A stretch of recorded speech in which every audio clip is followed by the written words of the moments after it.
Você tem vontade de aprender teologia? Tem desejo de se aprofundar na palavra de Deus para ter mais firmeza, segurança na fé e até para poder entender mais do chamado do Senhor para sua vida? E o mais importante, se você quiser realmente saber interpretar corretamente a palavra de Deus, eu tenho um convite para fazer a você. Quero te convidar para conhecer o Bacharel Livre em Teologia do Nascido de Novo. Curso com mais de 80 matérias, mais de 50 bônus exclusivos para você, com todo o material incluso, que vai te levar a ter o seu certificado e a sua credencial de teólogo. Para pregar com sabedoria onde o Senhor te mandar. Para conhecer todos os detalhes do curso, é só clicar em Saiba Mais aqui embaixo. Jesus não amaldiçoou a figueira porque ela não deu fruto. Ele amaldiçoou a figueira porque ela aparentava dar fruto e não deu. Entendeu o lance? Que ela estava cheia de flores. Ele usou aquilo para ilustrar. Então, quando as pessoas estão ouvindo que, Rodrigo é um religioso, crê em Deus na Bíblia, eles já estão esperando algo espiritual de mim. A figueira. Se eu não der frutos, Deus vai me amaldiçoar. Isso é muito sério. Agora, por outro lado... E quem é Não,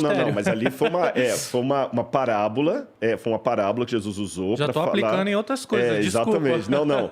Ali ele ilustrou os líderes que aparentam dar fruto e não dão. Entendi. Entendeu? Tanto é que a figueira estava cheia né, nesse sentido ali. Então ele usou para dar uma lição. O papel da figueira ali era dar fruto e não tá dando. Exatamente, ela não tá dando. E ele aparentava dar, porque ela estava toda cheia de flor. O lance é o seguinte, tem uma coisa também que a gente tem que tomar cuidado. Vou dar alguns exemplos para vocês. Quando a gente está num determinado clube, todos nós temos o nosso nicho. Você se conversa mais com os pares, com pessoas que pensam como você e tudo mais e tal. A gente tende, às vezes, a demonizar outros grupos, principalmente pelos estereótipos que são criados. Por exemplo, no futebol, às vezes o camarada ele é tão fanático para um time que ele já pensa no cara da torcida rival como sendo a pior coisa que tem.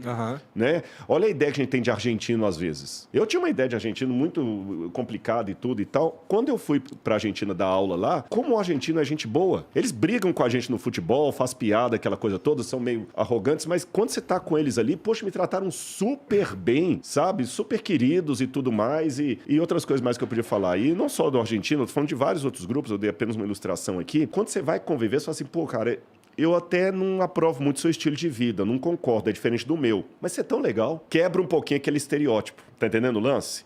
Então, quando você convive com os religiosos, você vai ver que, graças a Deus, não é a maioria que é assim. Não é a maioria. Só que, às vezes, assim, basta um criar um escândalo para criar quase uma generalização. Até porque esses caras que eu tô falando, eles têm bastante relevância. Tem relevância, eu sei.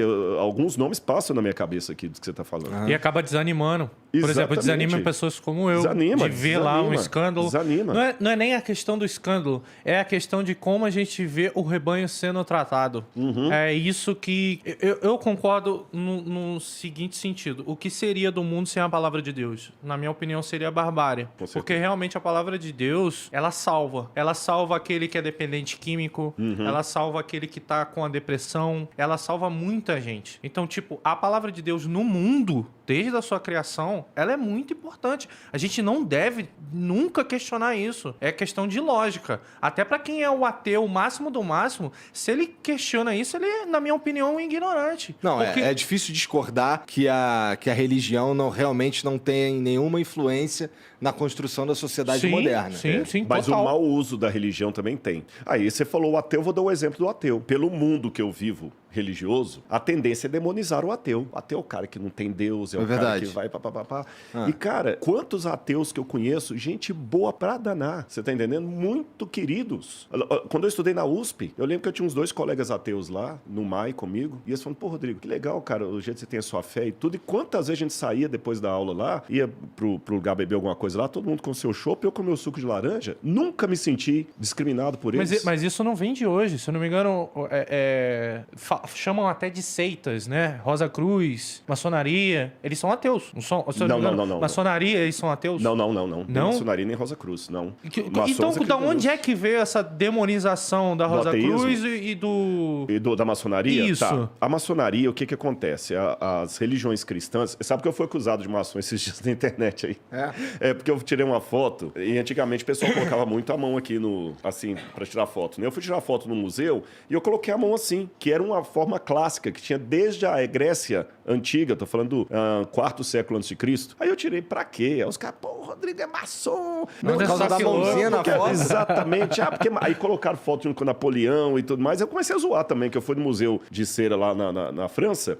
Aí eu tirei uma foto do lado do Napoleão e botei só pra zoar os caras também, você tá entendendo? Eu, particularmente, tenho as minhas discordâncias teológicas em relação ao Rosa Cruz e à maçonaria.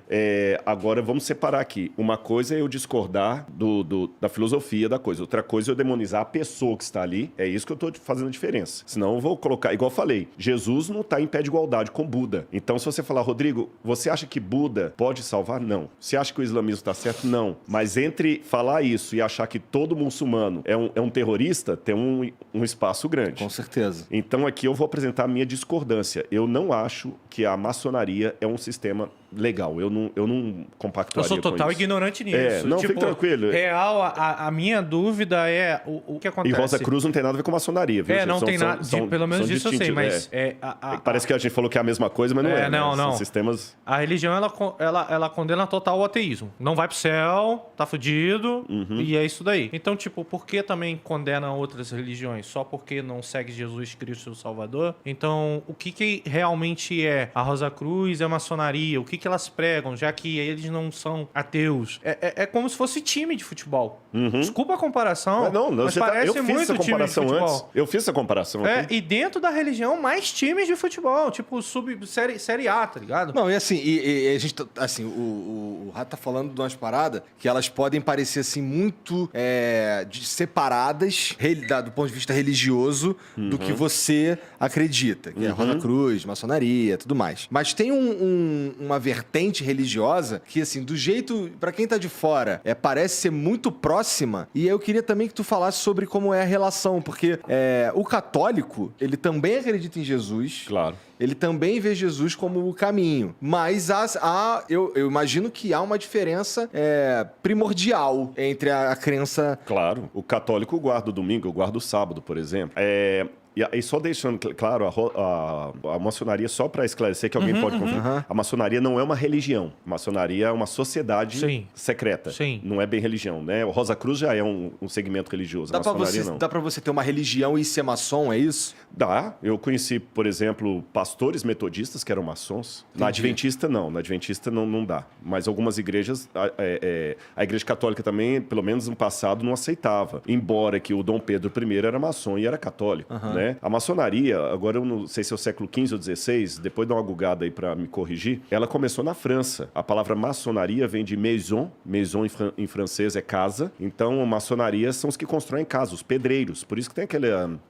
Esqueci o nome daquele negócio. Tem um compasso. Compasso, aquela coisa toda e tal, e tem toda uma questão mística. E assim, como eu discordo da maçonaria, você falou do catolicismo, outras coisas mais, o mundo caiu numa situação, eu vou colocar simples como a Bíblia apresenta. O mundo hoje virou uma bagunça de crenças e tudo mais. Tanto é que o Apocalipse descreve o painel, o mosaico do mundo hoje como sendo a grande Babilônia. A palavra Babilônia é uma corruptela do acadiano, que no hebraico eles chamam de Bavel, no acadiano é Babilu. Babilônia, significa portal dos deuses. Só que na Bíblia, eles trocaram o portal dos deuses por Bavel, que eles falam Babel na Bíblia em português, que significa confusão, confundir, mesclar. Porque na Torre de Babel, todo mundo teve uma confusão. E o Apocalipse, então, de maneira simbólica, fala que o mundo, até a volta de Jesus, vai estar numa grande Babilônia. Mas aí, quando você vai para Apocalipse capítulo 18, tem uma mensagem que diz assim: caiu a grande Babilônia. Isso está em Apocalipse 14 e Apocalipse 18. Sai dela, povo meu.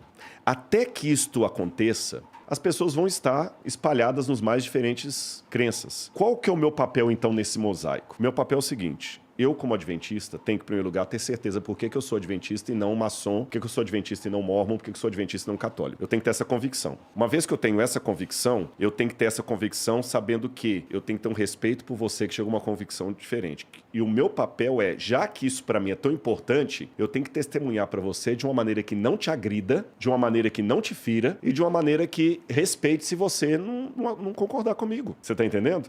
Então, eu tenho que testemunhar daquilo que eu acredito. E por que eu testemunho? Por que eu não sou adventista só para mim? Por que eu tenho que falar?